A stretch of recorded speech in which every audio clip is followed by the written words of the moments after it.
বড় গরু কুরবানির গরু কিনে বিশাল ষাঁড় 6 লাখ 8 লাখ টাকা দিয়ে কিনে রাস্তায় ষাঁড়ের শিঙি রং মাখাইয়া গলায় ঘন্টি দিয়ে রাস্তায় বাঁধতে থবেন বেশ কয়েকদিন পর্যন্ত। এটা দেখাবেন, মানুষে দেখাবেন। কেন জানেন? যারা কৃপণ কুরবানি দেয় না, ওই আইডিয়াটা রাস্তায় যারা যখন শিং জাহি দেয়, ওই কৃপণকে কলজেই যে কোপ লাগে। ছেলেতে ইটালির থেকে 6 লাখ টাকা পাঠাইছে বাপরে কুরবানি দিতি, আব্বা 6 লাখ টাকা দিয়ে গরু কুরবানি দেবেন, আব্বা 60,000 টাকা দিয়ে একটা প্যারালাইসিসের রুগী কিনে নিয়েছে, আর বাকি টাকা দিয়ে জমি রেখে ফেলাইছে। এই প্যারালাইসিসের রুগী বাবু গরু ভ্যালেরিয়া বাড়ি মেয়ের কুটির সাথে বাঁধছে। কুরবানির 2 দিন আগে থরথরায় কাঁপতেছে, ময়না ডুলি হয়েছে, নালাইতেছে, চাবাই না খায় না কিছু, দৌড়ই চলে আইছে মাদ্রাসায়। হুজুর, এ গরু তো কুরবানির দিন কিন্তু টেকবে না, একদিন আগে কুরবানি দিলি কি হয় নাকি হুজুর? তোমারে 6 লাখ টাকা দিছে কুরবানি দিতে, ছেলেরা কামাই হইরা, আর তুমি বুড়ো এক প্যারালাইসিসের রুগী আইনে কুরবানির আগের দিন। যে গরু কুরবানি দিছো ওই গরুর গোশত চাবানুও যায় না, গরুর তোমার বয়স হচ্ছে 2 বছর কম, এই গোশত চাবানো যায় না। তুমি এই ফাঁকিবাজি করো না। আল্লাহ তাআলা তৌফিক দিয়েছে, বড় নরম গরু কুরবানি দিয়ে বস ব্যাগ প্যাকেট ভরে ভরে মানুষের বাড়ি বাড়ি কুরবানির গোশত আগায় দিবা। আল্লাহ তাআলা আগামী বছর তোমাকে আরো বড় গরু কুরবানি দিয়ে তৌফিক দান করবে। ও দোস্ত, হজে যাইয়া কুরবানি করে আসি। যারা হজে গেছেন হাজী সাহেবরা, এলাকার বহু হাজী আমি ওখানে দেখেছি। এই এলাকার মানুষের পয়সা আছে, ছেলেরা বিদেশ থেকে বাপরে হজ উমরা করায়। তো হজ করেছেন, কুরবানি করেছেন, আপনার কুরবানির জন্তুর গোশত আপনি খেয়ে আসেন নাই, ওটা ওই জায়গায় জবাই করে, বরঞ্চ আপনি নিজেও জবাই করেন নাই, মুআল্লিমের দায়িত্ব দিচ্ছেন, সে জবাই করে গাদি মেরে থুই আসছে। ওই দুম্বা আর উট এইগুলো পরবর্তীতে ওই সৌদি আমরা ওর মোহতাজ না, ওগুলো তারা খায় না, ওগুলোরে ধুইয়ে মুছিয়ে কাফন করাইয়া সুন্দর করে জানাজা ছাড়া বিভিন্ন দেশে, গরিব দেশে পাঠায় দেয়। সবচেয়ে বেশি আসে বাংলাদেশে, এই দুম্বা আর উট সবচেয়ে বেশি আছে। আমার কসম খেয়ে বললে মিথ্যাবাদী হব না, উট তো আপনারা চোখেই দেখেন নাই, মাঝে মাঝে একসময় দুম্বা দেখতেন, ইদানিং তো প্রত্যেকে 1-1টা করে পান। কথা কন, পান নাকি? এই দুম্বা যায় কোন জায়গা? নিতান্ত গরিব, অসহায়, এতিম, বাপ নাই মা নাই, 70 বছর আগে আব্বা মা মারা গেছে, উনি এখন শিল্পপতি, কোটিপতি, বড় বড় ইত্যাদি। ঘরের ভিতরে কবর একটা বানায় এনেছে, বিশাল কবর, লম্বা ডিপ ফ্রিজ, বস্তা ভরে তার ভিতরে নিয়ে সারা বছর কুরবানির গোশত দিয়া উনি বরকত হাসিল করে। আছে না নাই? কতক্ষণ নাম তার আমানত শাহ। বাংলার কপাল পড়ছে, এদেশের কপাল পড়ছে, আর জ্বলবে কবে তা বলা যায় না। সারাটা বাংলার জমিনে আগুন লেগে গেছে। কাদের কারণে? আর্কের কারণে না, আপনাদের মতো সাধারণ পাবলিকের কারণে না। আল্লাহ নবী বলেন, ইজা কানা উমারাকুম শিরারাকুম, যখন তোমাদের দেশের নেতারা হবে বদমাশ, নেতারা হবে চোর, নেতারা হবে লুচ্চা, বউতিয়ে হোটেল হোস্টেলে রাত কাটাইবে, নেতারা হবে মারিংম্যান, জাতির হক মেরে খাবে, লুটে খাবে, এতিমের মাল মেরে খাবে, ফাবাতানুল আরদে খায়রুম মিন জাহরিহা, ওই নেতার কারণে দেশের কপাল পড়বে। সাধারণ পাবলিক তোমরা দোয়া করো কোন মতে কলেমা পড়ে মাটির তলে যাইতে পারো কিনা। শুধু আমলিগের দোষ দিয়ে লাভ নাই।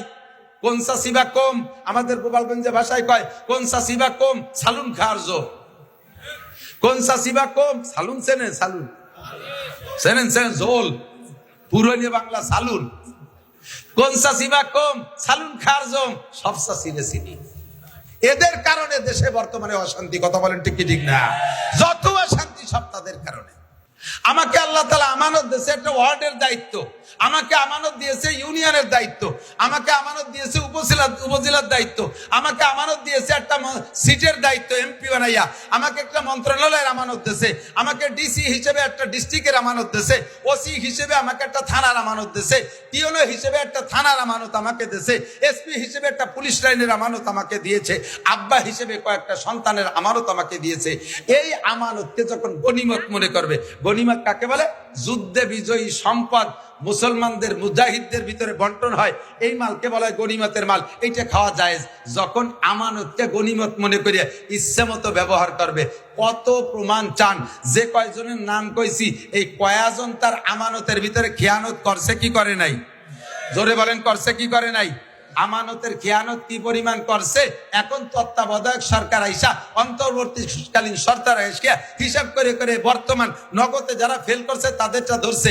আরো 15 বছর আগেও একদল ক্ষমতায় ছিল, তারাও এরকম বহুত অন্যায় করে টরে গেছে। সেই জামানায় যারা ছিল ফখরুদ্দিন, ইয়াজউদ্দিন, মঈনুদ্দিন, তাদের কাছে তারাও ধরা পড়েছিল। কথা বলেন ঠিক কি ঠিক না? যারাই এই ক্ষমতায় বসে তারাই আমানতের খেয়ানত করে। কন্ট্রাক্টরের কাছে রোডের আমানত পিচ মারিয়ে দেয়, খোয়া মারিয়ে দেয়। রাস্তা বানাইয়া এই মাথায় ওই মাথায় জাতি জাতি, রাস্তার পিছন দিয়ে টিউমার, বিষ ফুড়া, খাইজনি, চুলকনি, কথা কয় না? কারেন্টের খাম্বা তার সহ গিলে খেয়ে ফেলায়। আমাদের দেশের আমানত শাহ এরকম আছে না নাই? কন্ট্রাক্টরের নামও আমানত শাহ। কন্ট্রাক্টরের নাম কি? আমানত শাহ। খেয়ানত শাহ হয়ে গেছে। বিজিএফ কার্ড বিক্রি করে টাকা খায়, পঙ্গু ভাতা বিক্রি করে টাকা খায়। এই জাতীয় মেম্বার চেয়ারম্যান তো বাংলাদেশে জন্ম নেয় নাই। কথা কয় না? অত অল্লিমা লিগাইরিদ দিন। মুসলমান দিন শিখতে চাইবে না, জেনারেল শিক্ষার পিছনে সন্তানকে নামাই দিবে। দিন শিক্ষাকে তারা ফকিরি বিদ্যা মনে করবে, অপমানী মনে করবে। ছেলেরে মাদ্রাসায় দিলে অন্য মানুষে তারা ধিক্কার দেয়। ধিক্কার কোন স্কুলের মাস্টার, কোন স্কুলের একটা ছাত্র ক্লাস 5-এ স্কলারশিপ পাইছে, ছেলেটা বড় মেধাবী, গড় নাম্বার পেয়ে গেছে 99। ছেলের স্কুলের স্যাররা তাকে দিয়ে বড় আশা করে। এই নাম্বার শুনে আত্মীয়স্বজন সবাই তাকে দিয়ে আশা করে। ছেলের আব্বা নিয়ত করেছে আমার ছেলেরে মাদ্রাসায় দেবো। দেখান মাদ্রাসায় দেন আপনারা ছেলেদেরকে।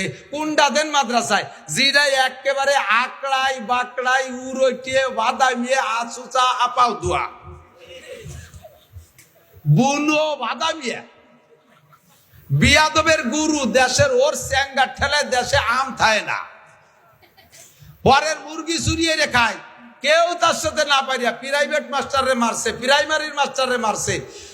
ওকে কয় বাপ এটারে বাইরে দূরিয়ে সেইটি হয়েছে সবচাইতে বদমাশ। সেইটি রেনে মাঝে হুজুর এটার হক্কানি হুজুর বানাই দিয়েন।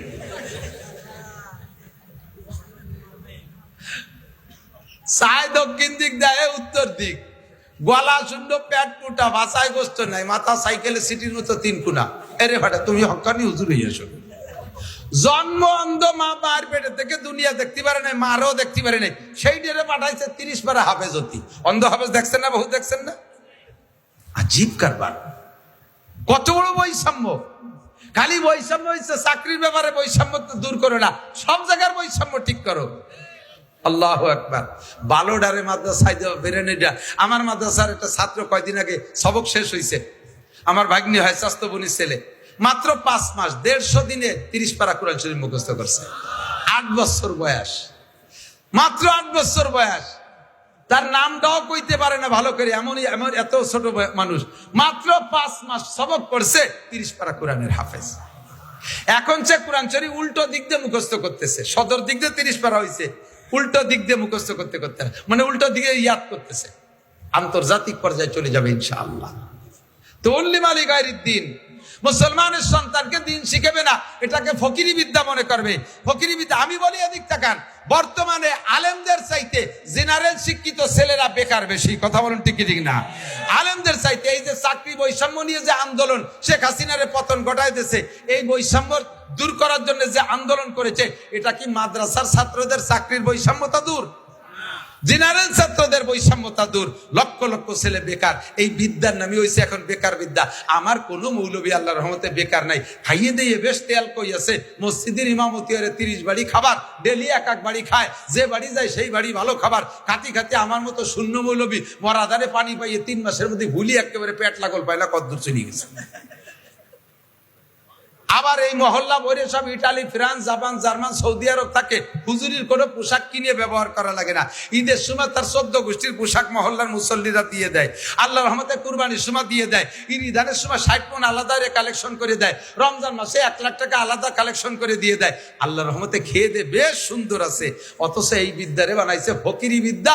এই মনে করে ছেলে মেয়েদেরকে জেনারেল পড়ায়, মাদ্রাসায় পড়াবে না। এর নাম হলো কিয়ামতের আলামত। 4 নম্বর তুল্লিমা লিগাইরিদ দিন। ও আতার রাজুলুম ইমরাতাহু আক্কা উম্মা, কিয়ামতের আগে এমন হবে ছেলেরা, পুরুষরা তার স্ত্রীর ভক্ত হবে, স্ত্রী যা বলবে তাই শুনবে, সে যেটা বাজার করতে বলবে বলতে দেরি আনতে দেরি নাই, সে শুধু গুনগুনি করতে যে দেরি, যেখানে পাক সেখান থেকে নিয়ে আসবে। আর মা একখান কাপড়ের জন্য বছর ধরে গ্যাঙ্গায় মারে ধমক দিয়ে কয় খালি কি আমি তোমার ছেলে, আর নাই তাকে কইতে পারো না?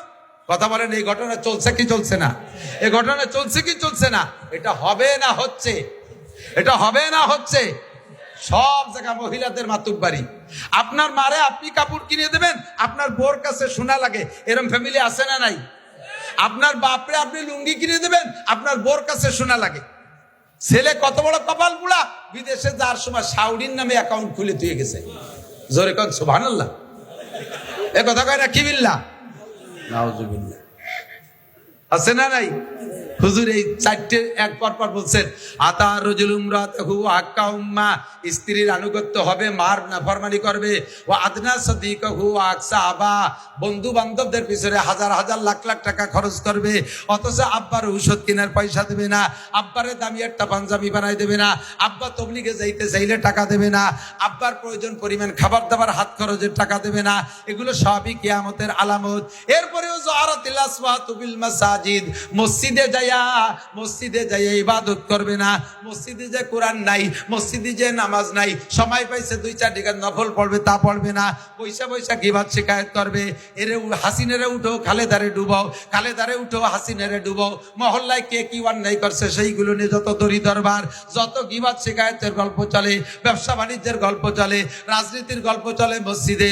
মসজিদের মধ্যে জিকির নাই, মসজিদের মধ্যে ফিকির নাই, মসজিদের মধ্যে নামাজ নাই, মসজিদের মধ্যে তিলাওয়াত নাই, দুনিয়াবি গল্প স্বল্প। কথা বলেন হচ্ছে কি হচ্ছে না?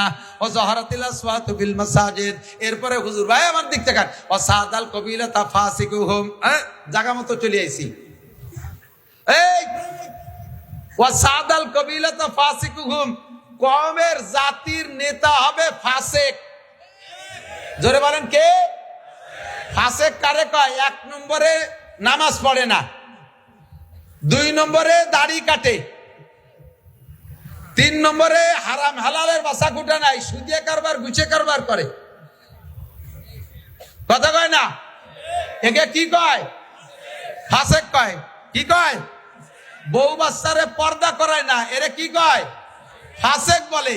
এই জাতীয় ফাসেক যখন হবে তোমাদের জাতির নেতা, সাদাল কবিলাতা ফাসিকুহুম, কওমের নেতৃত্ব মেম্বার থেকে নিয়ে সংসদ ভবন পর্যন্ত সব জায়গা যখন নেতৃত্ব দেবে ফাসেকরা।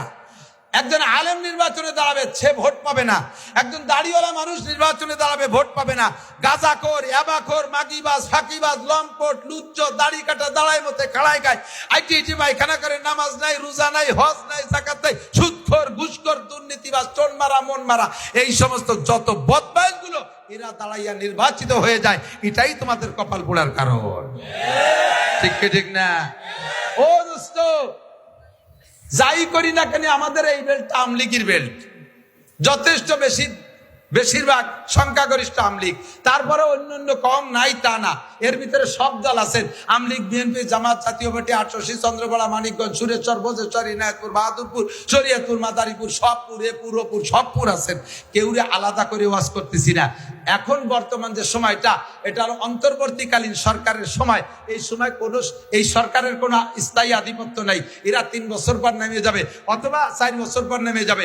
এদের কোনো মাতুব্বাড়ি ওইভাবে নির্বাচিত সরকারের মতো নাই। এখন আমরা উন্মুক্ত, এখন আমরা ফ্রি। কয় বছর ভোট দিতে পারছেন কি পারছেন না সেটা আমি বলবো না।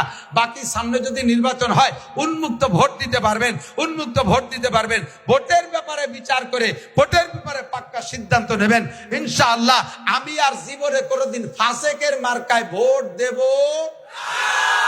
সিদ্ধান্তে একমত। ফাসেকের মার্কায় ভোট দেব, ওই ফাসেকরে ভোট দিয়ে নির্বাচিত করা মানে দুনিয়ার হায়াত কমায় ফেলানো, কিয়ামতের কাছে টেনে আনা। কথা বলেন ঠিক কি ঠিক না? আল্লাহর কোরআনী আইন এদেশে একটু বাস্তবায়ন একটা বার না করিয়ে দেখি। হুজুররা জীবন ভরে কয় ইসলামী কোরআনী শাসনের ভিতরে শান্তি। এ তো চোখ দিয়ে দেখলাম না, খালি শুনলাম। একটা বার না, one test, only one test, একটা বার আমরা একটু দেখি। কথা বলেন ঠিক কি ঠিক না? আমি আমলিগ বিএনপি বিএনপি দুই গোষ্ঠীরে বহু পরামর্শ দিছি, তোমাদের এগেনস্টে আমি কেউরে দাঁড়াতে দেব না।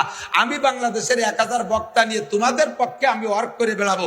মাত্র 3টে কথা বাস্তবায়ন করো।